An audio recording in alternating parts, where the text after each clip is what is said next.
प्रधानमंत्री नरेंद्र मोदी की तरफ से संदेश लेकर गए अजीत डोभाल साहब ने कहा कि भारत राष्ट्रपति डोनाल्ड ट्रंप या उनके सहयोगियों के दबाव में नहीं आएगा। यह साफ साफ कन्वे करने के लिए कहा गया उनसे कि हम ट्रंप के दबाव में नहीं आएंगे। शब्द इस्तेमाल किया गया बुली, कि जो बुलिंग कर रहे हैं ट्रंप और उनके साथी जो बयान दे रहे हैं। आप याद कीजिए ना, पीटर नवारो वो जो उनके ट्रेड एडवाइजर थे, स्कॉट बेसेंट जो उनके वित्त मंत्री थे, उनसे लेकर के एक वो दाढ़ी वाले शख्स हैं इनके कॉमर्स मिनिस्टर थे, वो लुटने क्या क्या बातें नहीं कर रहे थे ये लोग।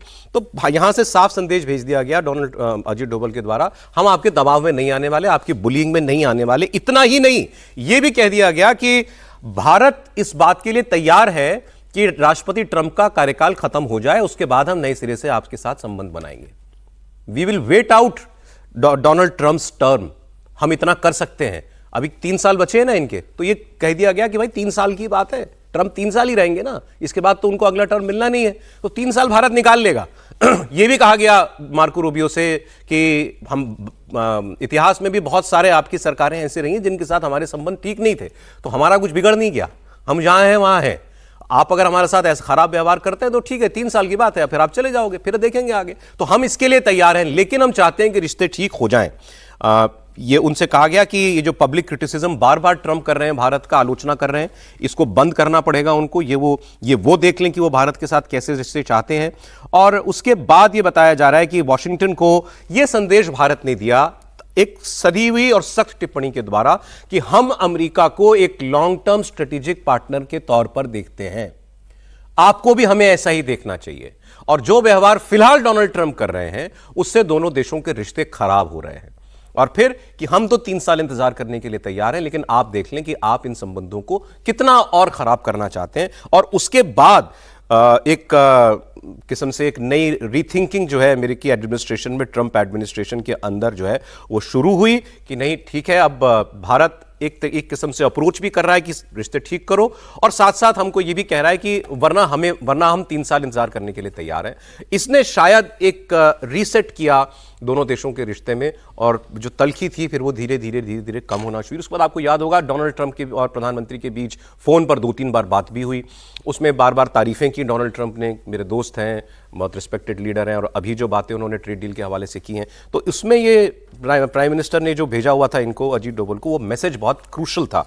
इसके अलावा 1-2 चीज़ें और मैं आपको बता दूं, क्योंकि हमारी पार्लियामेंट में हंगामा हो रहा है कि किसानों के हित मार लिए गए इस ट्रेड डील के अंदर। जो माफ कीजिएगा, अमेरिका की तरफ से प्रमुख वार्ताकार हैं ट्रेड के, जेमिसन ग्रियर, उन्होंने अमेरिकी टीवी पर इंटरव्यू में यह कहा है कि भारत अपना एग्रीकल्चर सेक्टर ओपन नहीं कर रहा है। यह उनका बयान है सर। नहीं, ग्रियर ने स्पष्टता से बताया था, और मुझे लगता है कई बार जब इस तरह की अफवाहें या चर्चाएं चलती रहती हैं तो उसमें जो पक्ष है उसकी बात सुन लेनी चाहिए। हाँ। अमेरिकी जो मीडिएटर थे, निगोशिएटर थे, उनकी बात आप सुनिए और एक संदर्भ याद कीजिए। 2019 में थाईलैंड की राजधानी बैंकॉक में RCEP में भारत को शामिल होना था। उसमें सिर्फ यही मसला था कि हमारा एग्रीकल्चर और डेयरी, इन दोनों सेक्टर्स को खोल दिया जाए। प्रधानमंत्री ने सीधे कहा वापस आइए, इस डील से विड्रॉ करिए, देश के किसान और देश के पशुपालकों के हित के साथ कोई समझौता नहीं होगा। यही यहां पर सीधी ये अमेरिका का शर्त नहीं थी। अमेरिका का वार्ताकार कंफर्म कर रहा है, एक बात तो ये, और दूसरा ये जो डोभाल साहब जो मैसेज लेकर के गए, वो मैसेज जो है ब्लूमबर्ग ने रिपोर्ट की हुई है, तो मैसेज तो बड़ा सख्त था कि 3 साल की ही बात है तो हम देख लेंगे, लेकिन आप रिश्ते ठीक करना चाहते हैं तो कर लीजिए। आपको लगता है उसका असर हुआ?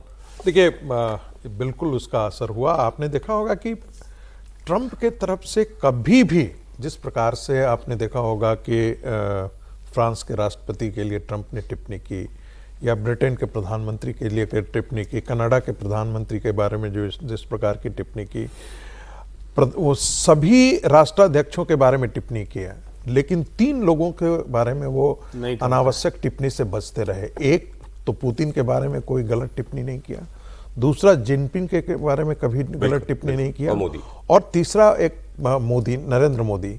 जब भी वो कहे कि कभी उन्होंने कहा कि वो आजकल हमसे नाखुश हैं, कभी कहते हैं मैं उनसे आजकल नाखुश हूं। दोनों बातें उन्होंने कही कि आजकल उनसे मैं नाखुश हूं, और कभी ये भी कहा कि वो आजकल हमसे नाखुश हैं। लेकिन कभी भी असम्मानजनक भाषा का प्रयोग नहीं किया। मैं पूछ रहा हूं, ये जो बात डोवल साहब लेके गए, इसमें तो कोई भी तो बिल्कुल ब्लंट बात कही गई ना। देखिए, डोवल साहब इसी बात के लिए जाने ही जाते हैं, स्ट्रेट लैंग्वेज, और वो किंतु परंतु की भाषा उनकी नहीं होती है। उनकी भाषा डिप्लोमेसी की बात नहीं होती है, उनकी बहुत स्ट्रेट, एक स्ट्रेटेजिक एक जिसे कहते हैं ना कि अपने हितों की सुरक्षा के लिए मुझे क्या करना है। बुलिंग ही कर रहा था, तो बुली को बुली की भाषा में जवाब दिया गया। इतना ही नहीं, एनएसए ने ये भी कहा कि देखिए पहले भी हमने नेगेटिव रिजीम देखे हैं अमेरिका के, तो ऐसा नहीं है कि पहला आपका ही मतलब नेगेटिव हुआ है। दूसरी तरफ उसको फॉलोअप भी किया गया। आपको याद होगा इस सारे के बाद प्रधानमंत्री जो है शी जिनपिंग से मिले, इसके बाद वो जो है रूसी राष्ट्रपति से मिले, तो ये फॉलोअप भी हुआ, जिसके बाद जो है यूएस को ऐसा लगा कि नहीं, अगर हम ये डील नहीं करते हैं तो हमारे लिए दिक्कतें पैदा होंगी।